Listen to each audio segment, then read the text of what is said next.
आमदार जितेंद्र आव्हाड यांची पत्रकार परिषद. पहिल्या टप्प्यानंतर 11 दिवसांनी, दुसऱ्या टप्प्यानंतर 4 दिवसांनी मतदानाची अंतिम टक्केवारी निवडणूक आयोगाने जाहीर केली. ही आकडेवारी आयोगाने आधी जाहीर केलेल्या मतदानाहून 3 ते 5.75% अधिक आहे. निवडणूक आयोगाने याचा खुलासा करावा. मी जे काही बोलतोय, दाखवतोय, पुराव्यानिशी आहे. यांना पराभवाची भीती दिसते असं विरोधक बोलतील, पण यांना भीती दिसते म्हणून हे असे सर्व धंदे करत आहेत. हिंदुत्वाचा त्यांचा मार्ग फेल गेला आहे. निवडणूक आयोग मतदानाचा आकडा देत का नाही? टक्केवारीच का? इतर देशात लोकशाहीबद्दल राज्यकर्त्यांना चिंता असते, मात्र इथे काहीच नाही. निवडणूक आयोग कठपुतली आहे. हा महाराष्ट्र कोणी हातात आणून दिला नाही. अनेक हुतात्मे यासाठी झाले आहेत. महाराष्ट्र हा पोवाड्याने गाजला, डफावर मुंबई पेटवली. महाराष्ट्र कधी दिल्लीसमोर झुकला नाही, पण आज गुजरातची भरभराट करण्यासाठी महाराष्ट्राचा गळा घोटला जात आहे. उद्योग बाहेर नेले जात आहेत. त्यांनी त्यांचा वेगळा मार्ग स्वीकारला आहे. यावर मला काही बोलायचं नाही. शरद पवार हा माझा बाप आहे. कोणी कोणाला देव मानत बसू नका.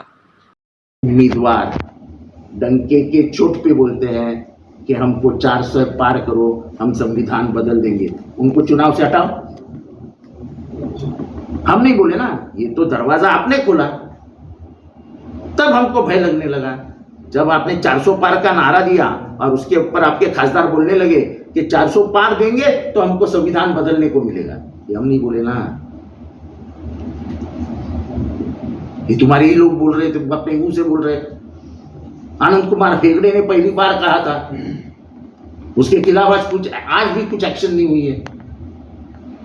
वो बाद में पहले एक औरत ने कुछ बोला था. महाराष्ट्र में मुंडे का ही अपने क्या उसका नाम, पंकजा मुंडे ने बोला था. हम तो नहीं बोल रहे थे, तुम्हारे लोग बोल रहे थे संविधान बदल देंगे. पवारांचं महाराष्ट्राला योगदान ते अविस्मरणीय. त्यांच्या जवळपास एकही नेता पोहोचू शकत नाही आणि याची कबुली खुद्द जिवंत असताना गोपीनाथ मुंडेंनी दिली. एक गोपीनाथ मुंडे हे एकच नेते होते जे शरद पवारांच्या जवळपास होते जनमानसाचं नेतृत्व करताना.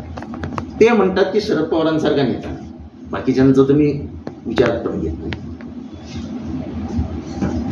सध्या ते उपमुख्यमंत्री, त्यांना काय वाटते, एकंदरीत मुख्यमंत्री बनण्याचे स्वप्न होते का? त्यांचे स्वप्न काय होते मी कधी ऐकली नाही, पाहिली नाही आणि त्यांच्या एवढाही जवळ नव्हतं की ते कानात माझ्या सांगतील की माझं स्वप्न हे होतं. त्यांनी त्यांचा मार्ग स्वीकारला, त्याच्याबद्दल मला काय बोलायचं नाही. आणि मी हे म्हणतो, मी शरद पवार हा माझा बाप आहे म्हणतो. मी त्यांना देव कधीच नाही. कोणालाही देवत्व देऊ नका.